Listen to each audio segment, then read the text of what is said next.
नमस्कार, स्वागत है आपका इंडिया न्यूज बिजनेस पर और मैं हूं आपके साथ दीक्षा राठौर। आइए नजर डालते हैं आज की टॉप 10 खबरों की ओर। आज सोने और चांदी के दामों की बात करें तो आज घरेलू बाजार में सोने की कीमतों में तेजी दर्ज की जा रही है। MCX पर सोने का रेट 130 रुपए चढ़ गया है। 10 ग्राम सोने का भाव 62,280 रुपए के पार पहुंच गया। वहीं MCX पर चांदी का रेट 20 रुपए की मामूली तेजी के साथ 69,450 रुपए प्रति किलोग्राम पर ट्रेड कर रहा है। बात करें इंटरनेशनल मार्केट की तो इंटरनेशनल मार्केट में भी सोने और चांदी की कीमत उछल गई है। कॉमेक्स पर सोने का रेट $20,243 प्रति औंस पर ट्रेड कर रहा है। चांदी की कीमत भी $22.56 प्रति औंस पर ट्रेड कर रही है। आज की डेट में लोगों के बीच में अवेयरनेस ना होने के वजह से हाइजीन और सैनिटेशन जो है वो एक बड़ी प्रॉब्लम बन चुकी है। काफी सारे लोगों को तो ऐसे सॉल्यूशंस के बारे में भी नहीं पता जो कि इंडोर मैनेजमेंट के लिए यूज किए जाते हैं और ये काफी ज्यादा एनवायरमेंट फ्रेंडली होते हैं। आपको बता दें कि केदार कुलकर्णी जो कि पुणे के एक बायोटेक ग्रेजुएट है, इन्होंने एक ऐसी टेक्नोलॉजी डेवलप की है जो कि टॉयलेट से बुरी स्मेल को तो दूर करेगा ही करेगा, साथ में बड़ी क्वांटिटी में पानी को भी सेव करने में हेल्प करता है। इन्होंने इसके लिए ऋतु बायोसिस्टम्स को स्टार्ट किया है। इनकी कंपनी ने देश के 15,000 टॉयलेट्स में बायो ब्लॉक्स और इको फ्रेंडली प्रोडक्ट्स लगाए हैं, जिससे अप्रोक्स 55 करोड़ लीटर पानी जो है वो सेव हुआ है। अगले 12 से 18 महीने में टाटा ग्रुप की एक कंपनी का जो IPO है वो मार्केट में आ सकता है। IPO जो होगा वो Tata passenger electric mobility limited का रहेगा। मीडिया रिपोर्ट्स की माने तो एक्सपेक्टेड है कि कंपनी इस IPO के थ्रू मार्केट से लगभग 8,000 से लेके 16,000 करोड़ रुपए के बीच का फंड जो है वो रेज कर सकती है। आपको बता दें TPEM यानी Tata passenger electric mobility limited जो है वो टाटा मोटर्स की एक सब्सिडरी कंपनी है। ये कंपनी साल 2021 में स्टैब्लिश हुई थी।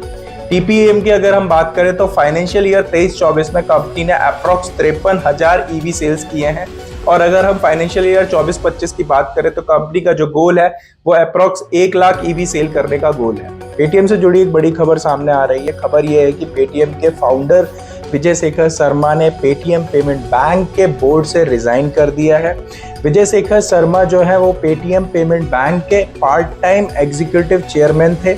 उनके रिजाइन करने के बाद जो कंपनी का बोर्ड है वो पूरी तरीके से चेंज हो चुका है। अब जो बोर्ड में जो नए मेंबर्स रहेंगे उसमें सेंट्रल बैंक ऑफ इंडिया के पूर्व चेयरमैन श्रीनिवास श्रीधर का नाम शामिल है।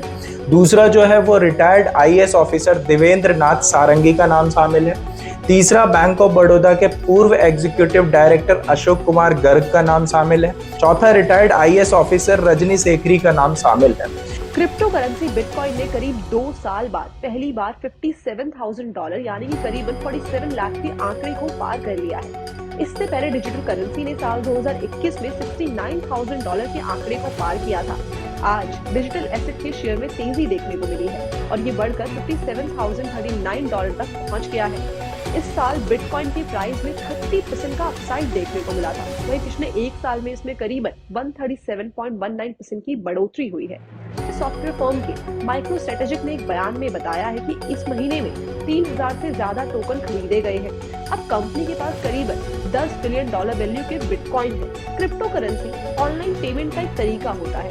इसका इस्तेमाल गुड्स एंड सर्विसेज का पेमेंट करने के लिए किया जाता है। Crypto currency network based digital currency है। इसे कंपनी या फिर इंडिविजुअल कोई भी टोकन के रूप में जारी कर सकता है। देश में इलेक्ट्रिक टू व्हीलर खरीदना और भी सस्ता हो गया है।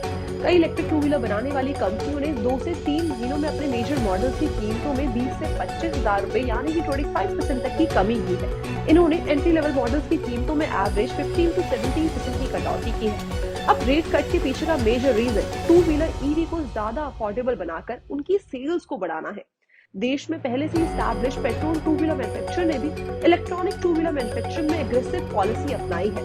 इससे इस सेक्टर में कंपटीशन बढ़ रहा है। मैन्युफैक्चर बैटरी की कीमतों में आ रही गिरावट का फायदा कस्टमर्स तक भी पहुंच रहा है। अब भारत के साथ साथ दुनिया के कई देशों में लिथियम बैटरी के भंडार मिलने के बाद EV बैटरी के सेक्टर में इंटरेस्ट रखने वाले चाइनीज मैन्युफैक्चरर को अपना मार्केट शेयर घटता हुआ दिखाई दे रहा है। इसके अलावा लिथियम आयन बैटरी के ऑप्शन के रूप में बाकी बैटरियां भी तेजी से एक्सपैंड हो रही हैं। इससे लिथियम आयन बैटरी की कीमतों में गिरावट आ रही है। सरकार ने आंध्र प्रदेश में भीषण साइक्लोनिक रेन के कारण नुकसान उठाने वाले टोबैको प्रोड्यूसर्स को 10,000 रुपए का इंटरेस्ट फ्री लोन देने का फैसला किया है। इस बारिश की वजह से इन टोबैको प्रोडक्ट्स की फसल नष्ट हो गई थी। मिनिस्ट्री ऑफ कॉमर्स ने कहा है कि केवल आंध्र प्रदेश में हार्वेस्ट सीजन 23-24 के लिए इंटरेस्ट फ्री लोन है। इसमें यह भी कहा गया है कि लोन की रिकवरी रिलेटेड टोबैको प्रोडक्ट की साल 2023-24 फसल मौसम के दौरान ऑक्शन से होने वाली सेल्स इनकम से की जाएगी। केंद्र सरकार ने आंध्र प्रदेश में FCV यानी कि फ्री-क्यूर्ड वर्जीनिया टोबैको प्रोडक्ट की कठिनाइयों को देखते हुए टोबैको बोर्ड के grower welfare fund of tobacco board से उन प्रोडक्टिव मेंबर्स को 10,000 रुपए का ब्याज मुक्त लोन देने का फैसला किया है। इसके साथ ही साथ जिनकी फसलों को आंध्र प्रदेश में निशांक चक्रवर्ती बारिश के कारण नुकसान हुआ है, उनको भी इंटरेस्ट फ्री लोन दिया जाएगा। मैकडॉनल्ड्स के फेमस प्रोडक्ट बर्गर में चीज की जगह ऑल्टरनेट प्रोडक्ट यूज करने की न्यूज जब से सामने आई है, तब से इस सेक्टर से रिलेटेड स्टॉक्स में गिरावट देखी जा रही है। जैसे कि Domino's operator Jubilant food work पिछले 5 दिन में इसमें 4.41% की गिरावट आई है। KFC ऑपरेटर डिरानी इंटरनेशनल इसमें 7.19% की गिरावट आई है। Restaurant brand Asia operator burger king इसमें 2.21% की गिरावट आई है, लेकिन सफायर फूड्स यानी कि ऑपरेट जिसे करता है पिज्जा हट, इसमें 5.41% की बढ़त देखी गई है। इसके अलावा काफी सारी ब्रोकरेज का अपना स्टैंड आया है, जिसमें उन्होंने डिप्स पे बाइंग करने की सलाह दी है, एक्सेप्ट जुबिलेंट फूड वर्क पे। जुबिलेंट फूड वर्क में इस टाइम पे होल्ड करने की सलाह दी जा रही है। इसमें आपकी क्या राय है, कमेंट करके जरूर बताइएगा। भारत के पॉवर्टी रेट में साल 2022-23 में बड़ी गिरावट दर्ज की गई है, ऐसा कहना है SBI रिसर्च रिपोर्ट का। रिपोर्ट के अकॉर्डिंग इस ड्यूरेशन में भारत की गरीबी दर घटकर 4.5% से 5% के नीचे आ गई है। इसमें रूरल पॉवर्टी और साथ ही साथ अर्बन पॉवर्टी दोनों में ही गिरावट दर्ज हुई है। गांव में गरीबी जहां घटकर 7.2% दर्ज की गई है, वहीं शहरी गरीबी 4.6% पर आ गई है। अगर साल 2011-12 से कंपैरिजन करें तो गांव में गरीबी दर 25.7% दर्ज हुई थी, जो अब 7.2% पर आ चुकी है। साल 2018-19 के बाद से ग्रामीण गरीबी में 440 बेसिस पॉइंट्स की बड़ी गिरावट आई है और कोविड के बाद शहरी गरीबी में 170 पॉइंट्स की गिरावट देखी गई है। रिपोर्ट्स में कहा गया है कि गाँव में और शहरों में पर कैपिटा कंजप्शन और रूरल इकोसिस्टम में सुधार आने के पीछे सरकार की कई बड़ी योजनाएं हैं, जैसे कि DBT ट्रांसफर, गांव में इंफ्रास्ट्रक्चर और साथ ही साथ फार्मर्स की इनकम में बढ़ाने जैसी कोशिशें हैं। हफ्ते के दूसरे कारोबारी दिन बाजार में देखी गई मजबूती। निफ्टी करीबन 72 पॉइंट्स की मजबूती के साथ 22,193 के लेवल पे जाके बंद हुआ। इसी तरह बैंक निफ्टी भी करीबन 50 पॉइंट्स की मजबूती के साथ 46,617 के लेवल पे जाके बंद हुआ और आज सेंसेक्स करीबन 280 पॉइंट्स की मजबूती के साथ 73,066 के लेवल पे जाके बंद हुआ।